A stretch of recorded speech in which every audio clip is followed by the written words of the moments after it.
একেই বোধহয় বলে বিরাট ফ্যান। ইডেনের নিরাপত্তা বেষ্টনী ভেঙে বিরাট কোহলির কাছে পৌঁছে যাওয়ার জের। শ্রীঘরে ঠাঁই হলো বর্তমানের উচ্চ মাধ্যমিক পরীক্ষার্থীর। অভিযুক্তকে বিরাটের মতো হওয়ার পরামর্শ বিচারকের। শনিবার সন্ধে তখন উত্তেজনায় টকবক করে ফুটছে ইডেন। ক্রিকেটের নন্দনকাননে শাসন করছেন কিং কোহলি। তখনই ঘটে গেল কাণ্ডটা। জি ব্লকের 10 আসন থেকে এক যুবক আচমকাই নিরাপত্তা বেষ্টনী লঙ্ঘন করে মাঠের ভেতরে চলে যায় এবং একেবারে বিরাট কোহলির কাছে পৌঁছে গিয়ে বিরাট কোহলিকে প্রণাম করতে দেখা যায়। সেই ঘটনায় বর্ধমানের বাসিন্দা 18 বছরের ওই যুবককে গ্রেপ্তার করেছে ময়দান থানার পুলিশ।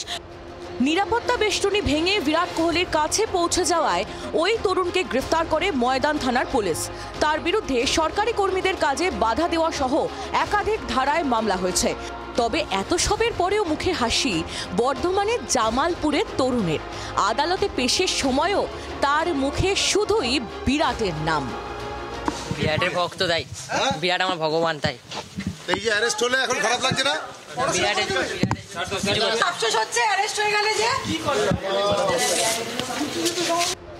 শুধুই বিরাট ভক্তি না, এর নেপথ্যে আরো কিছু আছে, খতিয়ে দেখছে পুলিশ। ক্যামেরায় মিন্টু বসাকের সঙ্গে পিয়ালি মিত্রর রিপোর্ট, জি 24 ঘন্টা। বাংলার আওয়াজ, বাঙালির আবেগ, জি 24 ঘন্টা।